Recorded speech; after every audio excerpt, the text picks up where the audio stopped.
கலைஞரின் மகள் கனிமொழிக்கே சீட்டு தராதவங்க கம்யூனிஸ்டுக்கு எப்படி கொடுப்பாங்க? எல்லாராலும் கைவிடப்பட்ட ராமதாஸ் சசிகலாவோட இணைஞ்சிருக்காரு. எங்களை பார்த்து எல்லா கட்சியும் பயப்பட ஆரம்பிச்சிருக்கு அப்படின்னு ஒரு ஸ்டேட்மெண்ட் கொடுத்திருக்காரு. எல்லாராலும் நீங்க கட்சிகளால கைவிடப்பட்டதா சொல்லாதீங்க. மக்கள் எங்க ஐயாவை கைவிடுவாங்கன்னு நினைக்கிறீங்களா? அப்படி சொல்லுங்க. நீங்க எப்படி சொல்றீங்க? என்னங்க நீங்க அப்ப முடியல மகன் செய்வன்ல, வேற எதுக்கு நான் அரசியலுக்கு வந்தேன்? எதுக்கு வந்தேன்னு சொல்லுங்க. எதுக்கு வந்தேன்? ஆமா, எங்க ஐயாவை பார்த்து, எங்க அண்ணன் வைகோவை பார்த்து, எங்க அண்ணன் திருமாவை பார்த்து, எங்க ஐயா விஜயகாந்த பார்த்து எல்லாரையும் பார்த்து கத்துக்கிட்டேன். அதை இப்போ சொல்றங்கள, மொத்த கட்சி கூட்டணிய ஒத்த கட்சி மோதி வெல்லும். நீங்க கலைஞரின் மகள் கனிமொழிக்கே சீட்டு தராதவங்க கம்யூனிஸ்டுக்கு எப்படி கொடுப்பாங்க? உங்களுக்கு பெரிய எங்காவது வேற ஒரு சீட்டு அதிகமா கொடுங்கன்னு பேசுறாங்க. இப்ப அவங்க ஒரு ஆளுமை உள்ள ஒரு பெண், அவங்க மாநில அரசியலுக்கு வரும்போது நாளைக்கு அவங்க தம்பி உதயநிதியை முன்னிறுத்துவது பெரிய இடையூறா இருக்கும்னு நினைப்பாங்க. உங்களுக்கு புரிஞ்சிருச்சு. புரிஞ்சுட்டு தான் நீங்க கேக்குறீங்க. அதனால அவங்கள இங்க வர விட மாட்டாங்க. அது உங்களுக்கு தெரியும். அவங்க என்னதான் இருந்தாலும் அவங்க உடன் பிறந்தவர்கள், அவங்க குடும்பத்து பெண் இல்லைன்னு அவங்க நினைப்பாங்க. புரியுதா உங்களுக்கு?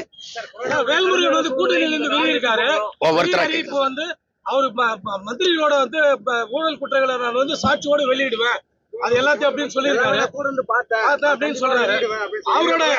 அவரு இவ்வளவு நாள் கூட இருந்துட்டு இப்ப வெளியே வந்திருக்காரு. அவரோட பேச்சு எப்படி எடுப்படும்? அவரோட அரசியல் இது என்ன மாதிரி இருக்கு முன்னெடுப்பு?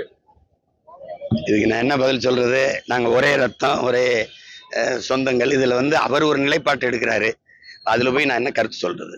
அதுல ஒன்றும் கருத்து இல்லை. அவரு சொல்றது இப்பவாது சொல்றாருன்னு நீங்க பெருமைப்படுங்க. இப்பவாது அந்த குற்றச்சாட்டை இவர்களை அடுத்த முறை தேர்வு செஞ்சிடாதீங்க அப்படின்னாவது எச்சரிக்கிறார்ல. அதுக்கு நீங்க மைல்ஸ் தான்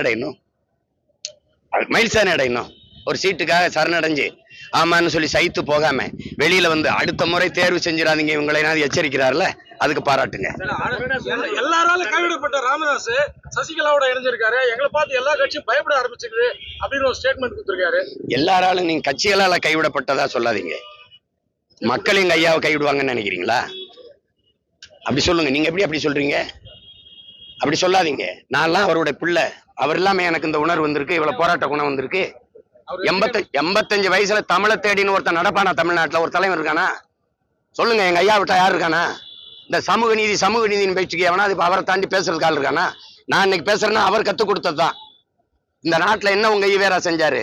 எங்க ஐயா ஆணமுத்து போட்ட பிச்சை 69 விழுக்காடு இடஒதுக்கீடு மண்டல் கமிஷன்ல. எவன் பேசுற நீ? இந்த நாட்டுல வகுப்பாரி பிரதிநிதித்துவம் இன்னும் பேசிட்டு இருக்கிற ஒரு மகன் இருக்காருன்னா எங்க ஐயா தான். நீங்க என்னங்க கட்சியை எப்படி பேசுறீங்க? கட்சி என்ன கட்சி? மக்கள் கைவிடுவாங்களா? அப்புறம் இருக்கு இல்ல அவருக்கு இல்லைன்னா பிள்ளை இருக்கல, அவர் கனவை நான் நிறைவேற்றுவேன். இன்னொரு பிள்ளை இருக்காருல்ல, செய்யறோம். என்னங்க நீங்க அப்ப முடியலன்னா மகன் செய்வன்ல, வேற எதுக்கு நான் அரசியலுக்கு வந்தேன்? எதுக்கு வந்தேன்னு சொல்லுங்க. எதுக்கு வந்தேன்?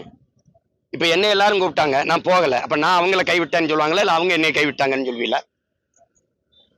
இந்த வயசுலயும் ஏதாவது இந்த நாட்டுக்கு செய்யணும்னு நினைக்கிறாருல, அந்த எண்ணத்தை பாராட்டுங்க. ஏன் போய் வீட்டுல போய் படுப்போம்? என்னத்தையோ போயிட்டு போகுது நாடு, ஏதோ நாசமாயிட்டு போகுதுன்னு படுக்கலாம்ல. அப்ப செய்யல இல்ல. இன்னைக்கு உங்களை உட்கார்ந்து பேசி ஏதாவது ஒண்ணு பேசிட்டு இருக்காருல, இயங்குறாருலங்க, அதுக்கு கைதட்டுங்க, பாராட்டுங்க. என்னங்க? ஆமா, எங்க ஐயாவை பார்த்து, எங்க அண்ணன் வைகோவை பார்த்து, எங்க அண்ணன் திருமாவை பார்த்து, எங்க ஐயா விஜயகாந்த பார்த்து எல்லாரையும் பார்த்து கத்துக்கிட்டேன். கற்றறிவை விட பட்டறிவு மேலானது இல்ல. 22 நாடுகளை எதிர்த்து சண்டை போடும்போது என் தலைவன் எந்த நாட்டிலையும் ராணுவ உதவி கேட்கல, தனியா ஒத்தையாளன்னு தான் சண்டான். அதை இப்போ சொல்றங்கள, மொத்த கட்சி கூட்டணிய ஒத்த கட்சி மோதி வெல்லும். புரியுது? காரணம் மொத்தத்துல வீரம் வேணும் சொல்லல மாடா.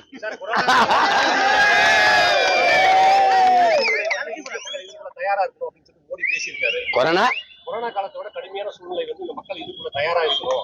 அப்படி ஒரு சூழ்நிலை சூழ்நிலையை தரப்போறதே அவங்க தானே.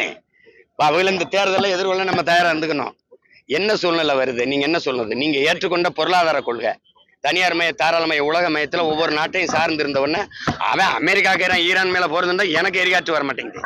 இப்ப எரிகாற்றுல நான் தற்சார்பு அடையுங்கிறேன். அப்ப என்னை தானே நீங்க தேர்வு செய்யணும். எங்க வந்தவன் செய்யலைன்னா செய்யறன்னு சொல்றவனை வர வைக்கணும்லங்க.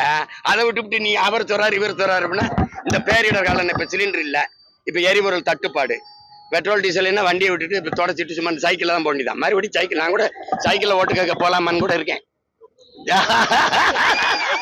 அப்படி தயாரா இருக்கணும்னு சொல்லிட்டு பிரதமர் மோடி சொல்லியிருக்காரு. இருக்கும், தயாரா இருக்கும், ரொம்ப தயாரா இருக்கும்.